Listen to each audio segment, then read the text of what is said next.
带着爸爸妈妈进去住当地的房子，让他体会当地人的生活，还有在法国中部、西部、南部、东部这一块区域特殊的石灰岩建材的房屋里面，让他们深刻感受一下。今天我们来当一下法国人。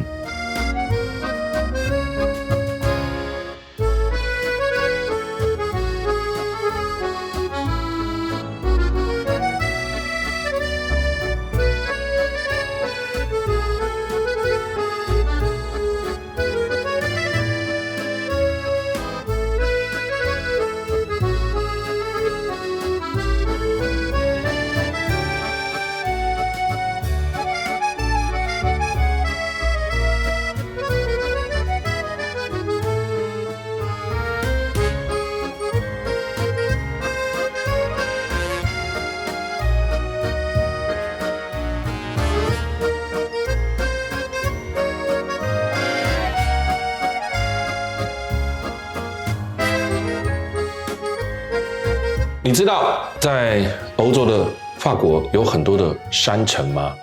这些山城呢，慢慢的为法国带来非常大的经济效益，而且这些山城呢都变成模范城市，也荣获了所谓的绿色山城标章。为什么？这些山城往往都是环保的先驱，在整个城市里面，他们遍布了很多的步道，人们用走路、骑脚踏车，甚至电动车，慢慢都在这些山城。它取用的自来水不会挖地下水等等，越来越多这一种法国的山城呢，吸引了法国城市的人前往这些山城去度假，甚至也可以把这些山城的环保概念带给很多世界各地的人。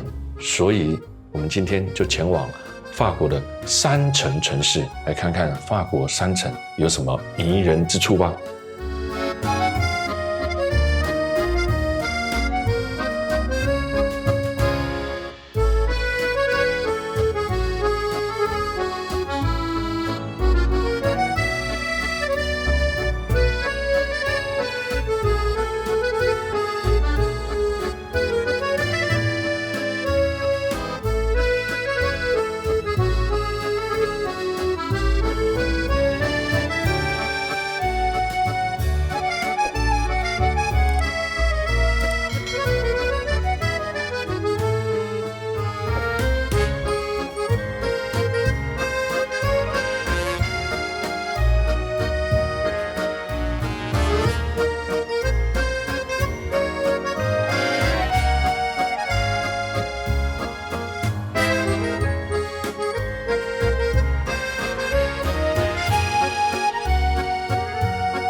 很多人问我一件事：冬天来欧洲旅游是什么感觉？会冷吗？会急吗？会不会常下雨啊？其实，在欧洲冬季旅游有几个特点。第一个，气候的确很不稳定，但是最棒的是，它可以看得到下雪。现在在欧洲啊，冬天可以看得到下雪是不得了的，因为欧洲正在慢慢的暖化当中。再来呢，在欧洲的冬季旅游最棒的是什么？少了非常多拥挤的观光客。欧洲是一年比一年对于观光旅游的要求越来越严格，它的严格从控制行人开始，控制车辆开始。比如说有一些街道，它不能够让你拖着行李箱在它的老城区走；比如说有一些地区，它要收入城费。比如说，有一些地区，它必须把车子停在非常外围的地方，你才能够走得进来，变成从停车场走到你的观光区，你可能需要走上一大段非常长远的路。这是欧洲慢慢在修正的地方，而修正的这些，都是为了让这里的生活品质更好。但相对之下，问题来咯，对于很多旅游的人，有时候走这一段路程就变得很长远了，所以我常告诉很多好朋友们，来欧洲旅游千万不要把行程排得太紧，因为欧洲真的有很多太多不同的变化。所以冬季来欧洲旅游好不好？很棒，我真的觉得很棒，因为少了很多拥挤的观光客的人潮，加上山上下一点雪啊，你就会觉得这个地方如梦似幻，童话世界。现在我们来到了叫做阿纳西，也可以叫做安息。眼前看到的山叫做阿拉维斯山，它就位于阿尔卑斯山山群其中一座山，它这里非常靠近瑞士日内瓦的小镇，所以这一个区块全部都是阿尔卑斯山山群。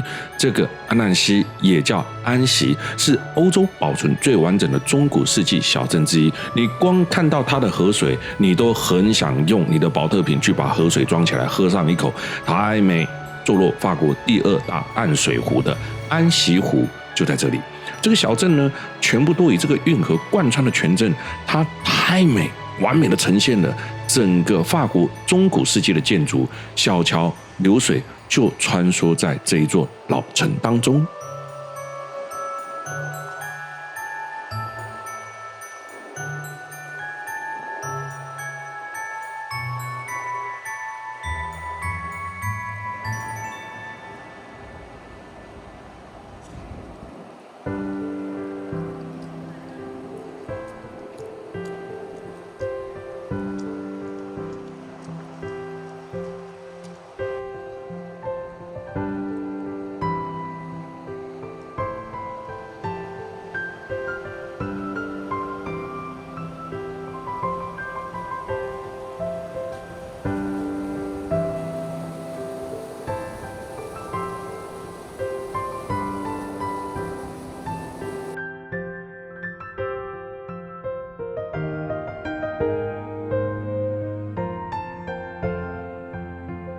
离开了大城市，很多的法国小镇总是充满了历史的味道。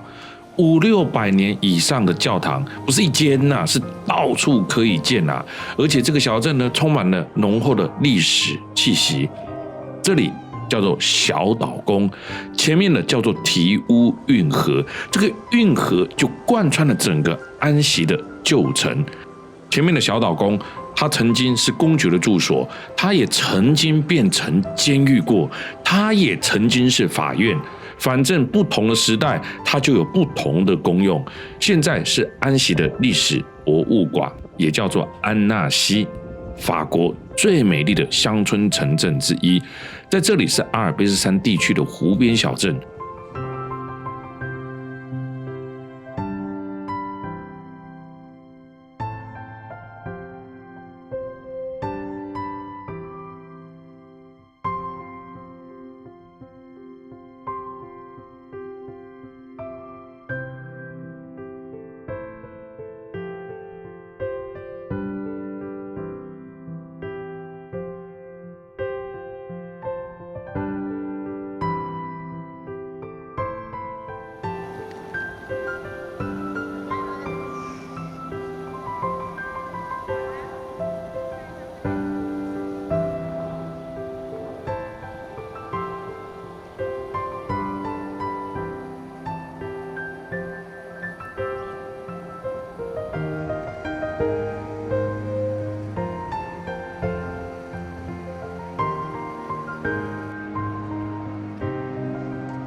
走在这个小镇上面，看到很多人就坐在露天的咖啡厅、露天的餐厅用餐，很正常啊。为什么？因为你在欧洲最常看到的就是露天的。为什么他们喜欢坐在户外呢？冬季长嘛，所以呢纬度高啊，气候就冷啊，他们就特别的喜欢坐在户外去享受、去感受一下太阳。那对我们来讲呢，天哪，没有冷气，我赶快躲进去好了。天哪，太阳在晒，会黑掉，我赶快到室内去坐好了。和纬度高的地方，还有阿尔卑斯山山脚下的安纳西，不会有这个问题哦，气候非常的凉爽，只是刚好今天在下雨啊。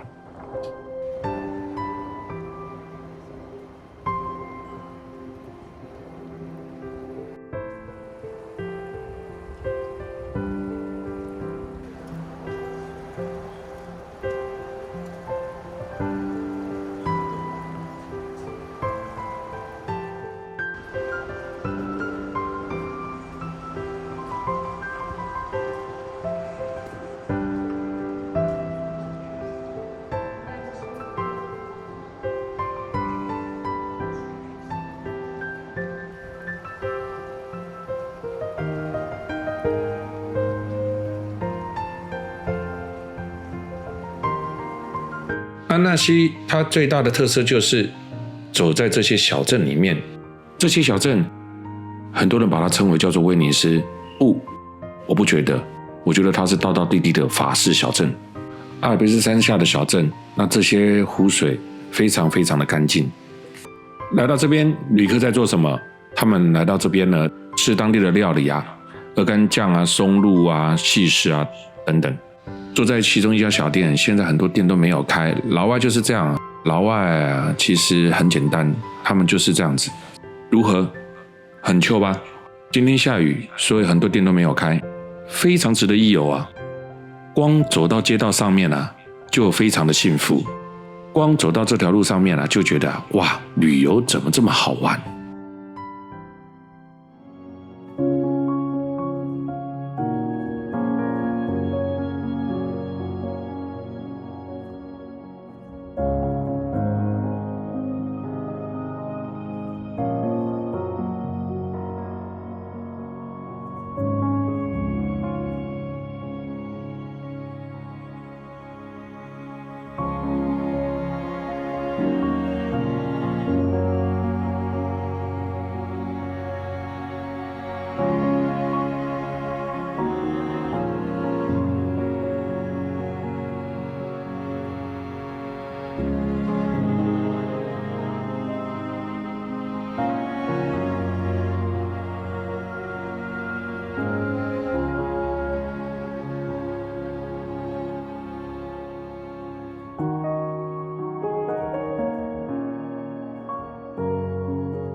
要构成童话故事里面的场景，它的特色有什么？